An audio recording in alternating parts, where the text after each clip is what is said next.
नमस्कार विद्यार्थी मित्रांनो, मी प्रशांत गोपाळे तुमचं ऑनलाईन शिका या यूट्यूब मराठी चॅनलवरती स्वागत करतो. मित्रांनो, या चॅनलवरती आपण MPSC व MPSCशी रिलेटेड इतर काही परीक्षा असतील, तलाठी, ग्रामसेवक, पोलीस भरती, रेल्वे डी ग्रुप या परीक्षेसंबंधीचे जे काही प्रश्न असतात, जे काही माहिती असते त्याच्याबद्दल आपण नेहमीच चर्चा करत असतो. तर आजच्या या लेसनमध्ये आपण कोकणातील ज्या नद्या आहेत त्या नद्यांचा उत्तरेकडून दक्षिणेकडे क्रम, दक्षिणेकडून उत्तरेकडे क्रम अशा प्रकारचे प्रश्न नेहमीच परीक्षेमध्ये विचारताना दिसत असतात. त्यामुळं आपण एक ट्रिक या ठिकाणी आहे आणि ती ट्रिक आहे कोकणातील नद्यांचा क्रम परंतु उत्तरेकडून दक्षिणेकडे, म्हणजे वरच्या बाजूकडून खालच्या बाजूकडे. ओके.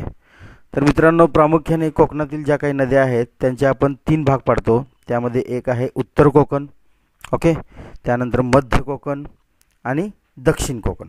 ओके. आता सुरुवातीला आपण उत्तर कोकण बघूया. तर उत्तर कोकणामध्ये ज्या काही नद्या येतात त्यांचा उत्तरेकडून दक्षिणेकडे क्रम असा आहे: दमणगंगा, सूर्या, वैतरणा, तानसा, काळू, भातसई, उल्हास, मुरबाड. ओके. तर या नद्यांसाठी लक्षात ठेवण्यासाठी आपल्याला जी ट्रिक आहे ती ट्रिक अशा प्रकारे आहे मित्रांनो.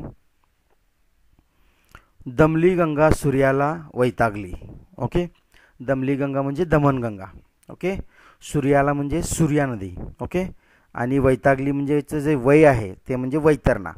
या ठिकाणी नद्यांच्या नावाचा जो शब्द आहे त्याला आपण फक्त बोल्ड केलेला आहे आणि बाकीचे जे आहेत आता याला काय अर्थ नाही आहे, म्हणजे बाकीचे जे आहेत ते आपण एक ट्रिक्स तयार करण्यासाठी म्हणून केलेले आहे. ओके. दमली गंगा सूर्याला वैतागली म्हणजे दमणगंगा, सूर्या आणि वैतरणा. ओके. जर तुम्ही पुस्तकामध्ये बघितलं तर तुम्हाला सूर्या आणि वैतरणा ह्या 2 नद्या अगदी म्हणजे नकाशामध्ये जवळजवळ दिसतील, परंतु ज्या वेळेला गुगल मॅपच्या सहाय्याने तुम्ही बघाल त्यावेळेला सूर्या नदी अगोदर आलेली दिसते. ओके. तर दमली गंगा सूर्याला वैतागली, ताण लागली, ताण म्हणजे तहान लागली, ताणचं तानसा नदी. ओके. काळूने भात दिला. ओके. काळू नावाचा एक व्यक्ती, त्याने तिला काय केला? भात दिला. काळू म्हणजे काळू नदी, भात भातसई. ओके. आणि भात दिल्यानंतर काय झालं की उल्हासाने मुरडू लागली. उल्हास नदी मुरडू लागली म्हणजे मुरबाड नदी मुरडू लागली म्हणजे आनंदित झाली असं आपल्याला समजायला काय हरकत नाही. ओके. त्यानंतर मध्य कोकण. ओके. मध्य कोकणामध्ये आहेत पाताळ, आंबा, कुंडलिका, काळ, सावित्री, जोग, वशिष्ठी आणि शास्त्री. ओके. तर मध्य कोकणामध्ये रायगड वगैरे हा भाग येत असतो.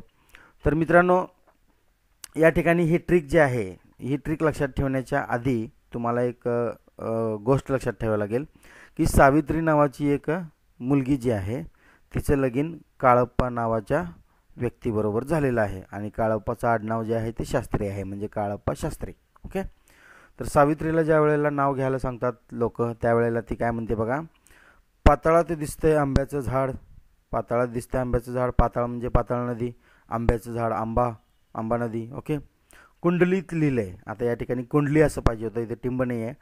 कुंडलिका, कुंडली म्हणजे कुंडलिका नदी.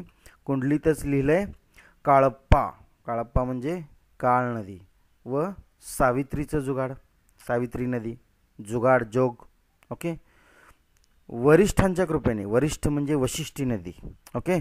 शास्त्रीवर करीन प्रेम जीवापाड. शास्त्री म्हणजे कोण? काळप्पा शास्त्री, तिचा पती. ओके. तर अशा प्रकारे हे नाव घेते. पाताळात दिसतं आंब्याचं झाड, कुंडलीतच लिहिलं आहे काळप्पा व सावित्रीचं जुगाड, वरिष्ठांच्या कृपेने शास्त्रीवर करीन प्रेम जीवापाड. ओके.